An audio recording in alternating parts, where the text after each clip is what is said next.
This is from our department, sir.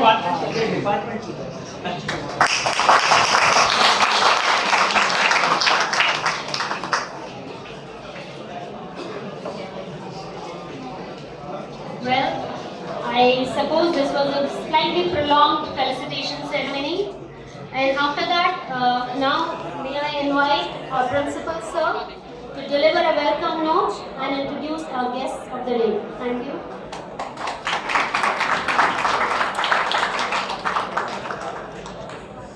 हमारा सौभाग्य है कि आज हमारे महाविद्यालय के प्रांगण में इस सभागार में मेरे अजीज मित्र डॉक्टर प्रोफेसर संजय पासवान जी, जो कि एनडीए की गवर्नमेंट में अटल बिहारी वाजपेयी जी की सरकार में minister of human resource development रहे, वो आज हमारे महाविद्यालय में धारा 370 के क्या क्या आयाम हो सकते हैं, विकास के क्या आयाम हो सकते हैं, उससे विकास किस प्रकार से आगे बढ़ सकता है, देश की एकता अखंडता किस प्रकार से आगे बढ़ सकती है, इस विषय पर राजनीति शास्त्र विभाग के द्वारा हमारे राजनीति शास्त्र विभाग के अध्यक्ष लखेरा जी, जो कि इस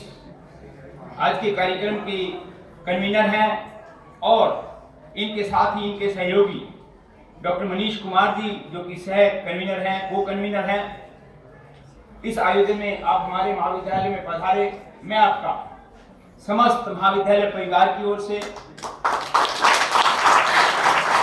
प्राध्यापकों की ओर से, कर्मचारियों की ओर से, विद्यार्थियों की ओर से तहे दिल से मैं आपका आभार व्यक्त करता हूं, आपका स्वागत करता हूं। ये हमारा महाविद्यालय 1967 में, थोड़ा सा मैं महाविद्यालय की बैकग्राउंड आपको बताना चाहूंगा। 1967 में नरेला में इसका शुभारंभ हुआ।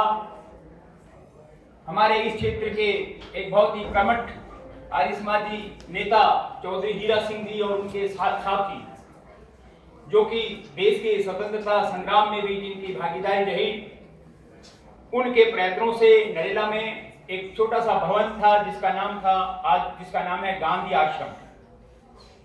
उसको गांधी आश्रम इसलिए कहा जाता है क्योंकि स्वतंत्रता संग्राम के दिनों में राष्ट्रपिता महात्मा गांधी उस भवन में आते थे और वहां पर जो स्वतंत्रता सेनानी थे उनसे बात करते थे।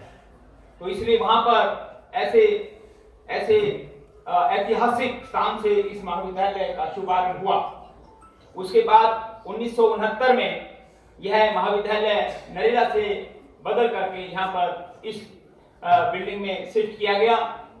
लगभग 15 साल पहले इसका एक नया भवन, जो कि इससे थोड़ा सा आगे है, वो बना और उसमें आधा अब महाविद्यालय, आधी क्लासेस उस भवन में लगती हैं, आधी यहाँ पर लगती हैं।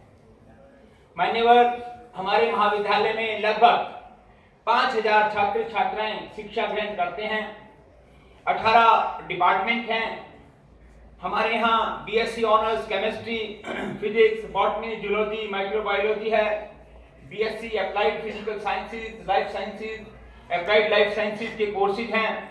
BCom honours, BCom programme, BA honours political science, B honours history, geography, B honours English है और 6 विषय हमें और मिले हैं जिनको हम अगले जो हमारा सत्र शुरू होगा उसमें हम शुरू करने जा रहे हैं। ऑनर्स के जो हमें विषय मिले हुए हैं, जिनमें BA honours political science, BA honours philosophy, BSc honours computer science और संस्कृत ऑनर्स जैसे कुछ और विषय हमें मिले हैं, जो कि हम अगले सेमेस्टर से सोच रहे हैं नए सत्र से उनको हम शुरू करें।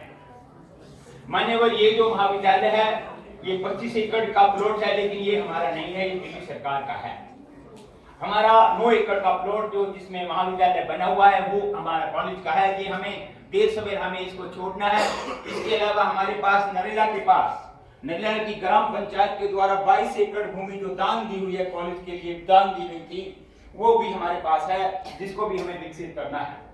आप का एक लंबा आप प्रोफेसर रहे, आपका सामाजिक जीवन, राजनीतिक जीवन, आप कर्मठ कार्यकर्ता रहे, भारतीय जनता पार्टी की सरकार में आप मंत्री रहे, आज भी आप विभिन्न पदों पर हैं और विभिन्न विश्वविद्यालयों में जो सर्च कमेटी बनती है वाइस चांसलर सर्च करने की, उसके भी आप सदस्य वर्तमान में रहे हैं। दिल्ली विश्वविद्यालय की सर्वोच्च निर्णय लेने वाली एक संस्था है जिसका नाम है कार्यकारी परिषद, एग्जीक्यूटिव काउंसिल। आप उसमें माननीय विजिटर जो हमारे राष्ट्रपति हैं, हमारे देश के राष्ट्रपति हैं, वो हमारे विश्वविद्यालय के विजिटर हैं, सबसे सर्वोच्च अधिकारी वही हैं। उनकी तरफ से नामित सदस्य के रूप में एग्जीक्यूटिव काउंसिल के